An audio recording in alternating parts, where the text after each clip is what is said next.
Ja Morant has done it again. The 23-year-old was recorded for a second time holding a gun, just weeks after the first incident at a Denver nightclub, leaving the NBA world in awe of his incredible stupidity. As a result, the Grizzlies have suspended Ja from all team activities pending a league review of the incident, and he's now facing the very real possibility of a lengthy suspension. Morant is a talent of the highest caliber, a whirlwind on the court, and a name that NBA fans know well. But the trials and tribulations he's faced this year have given him cause for introspection. It's no secret that his decision-making skills need some polishing, and some off-court issues have cast a huge shadow over his otherwise solid season. The Grizzlies organization has felt the impact of these incidents, and Ja knows it. Let's rewind a bit. A couple of months ago, Ja found himself at the center of controversy when a video surfaced of him holding a firearm in a Denver nightclub. It was a regrettable moment that catapulted him into the limelight for all the wrong reasons. NBA Commissioner Adam Silver had to step in, and sports talk shows went wild. Morant admitted himself into a 10-day so-called rehab and would hopefully learn from the situation. After all, he was just a young, immature man thrust into the spotlight. Surely, he'd mature from this, right? Fast forward to just 2 weeks ago, when the Grizzlies were eliminated from the playoffs. In a post-game press conference, Ja addressed the controversies of the past season. He acknowledged his mistakes and the impact they'd made on his team. You could see a glimmer of change in the young man's eyes, a spark of maturity that I thought signaled a new chapter in his career, but boy were we wrong. Not too long after, another video surfaced, showing Morant flashing a gun while rapping along to his favorite rapper, NBA YoungBoy, in his car, accompanied by some of his so-called friends. Fresh off his team's playoff defeat, it was clear that the lesson hadn't stuck. To make matters worse, there was another video of him in a club surrounded by the same kind of toxic environment that landed him in hot water in the first place. The situation was incredibly frustrating, as it seemed Ja had simply regressed back to his old ways. The influence of certain individuals on Morant's behavior is also concerning. It's clear that the rapper NBA YoungBoy's lyrics have had a significant impact on him. But if he continues down this path, he's putting his career at risk. And for what? To maintain a certain image? To fit in with his gangster friend? That's a high price to pay for fleeting moments of fun. Also, the person who filmed the recent video is one of Ja's close friends. This brings us to a poignant question once again about the questionable company he keeps. After all, aren't friends supposed to have your back, not set you up for public humiliation and potential career damage?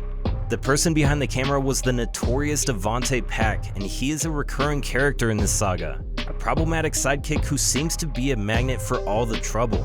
The video starts innocently enough, then pans to Morant flashing a firearm before Devontae understands that he recorded Ja holding the gun and quickly tried to turn the camera away. It's a clear reminder that not all who smile in your face have your best interests at heart. Now, I'm not absolving Ja of blame. Far from it. He's the one in the spotlight, the one with the reputation on the line, the one who should know better, especially after the first incident back in March. Since the beginning of the year, Ja Morant has found himself embroiled in several scandals. On the way to the All-Star weekend, Ja was on Instagram Live, nonchalantly guzzling down a bottle of Hennessy on a private jet, surrounded by friends and family en route to the All-Star weekend. Surprisingly, not a single person cautioned him or attempted to intervene, making the entire situation even more bizarre. This led many to wonder if Morant's close-knit group genuinely has his best interests at heart, or if they're merely facilitating his heedless conduct. After Memphis won against the Pacers on January 29th, things quickly turned sour. Reports suggest that some of the stadium workers felt very uncomfortable due to Ja Morant's friends. They say these friends were both rude and aggressive towards them, and things got scarier when a slow black SUV drove by. Ja was in the car, and someone pointed a red laser at the workers. They were scared it might be a gun, and the whole thing was very troubling. The NBA acted fast to look into what happened, and they decided Morant and his friends weren't to blame. But this strange and scary event made people again question the kind of people Ja hangs out with. On March 1st, the Washington Post published a major story that left the NBA community stunned. The reporter alleged that Ja was involved in 2 separate incidents in July of the previous year. The first incident reportedly involved Morant knocking over a teenager during a casual basketball game outside his home. But the story didn't stop there. It further alleged that Ja later brandished a gun at the youngster.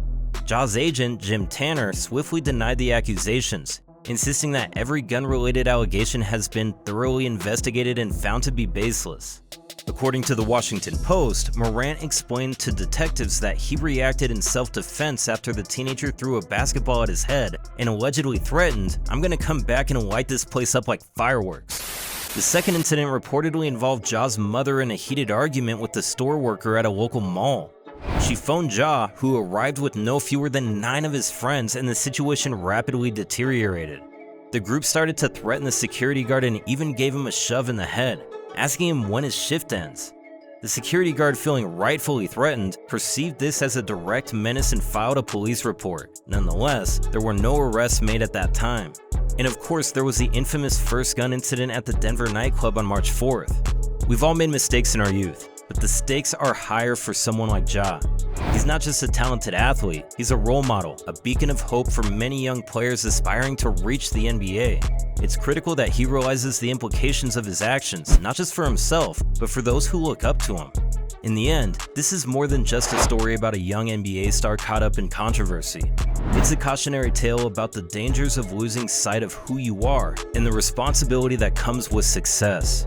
It's a lesson about the importance of surrounding yourself with the right people, those who will lift you up and not bring you down. Also, the economic ramifications could be enormous.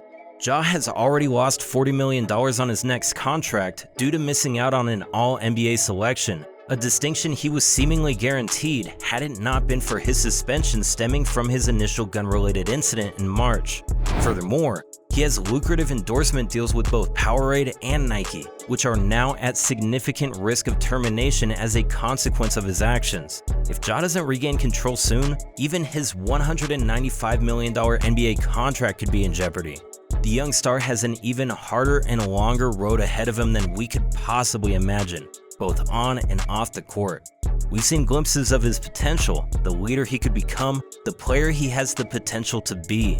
But it's up to him to make the right choices.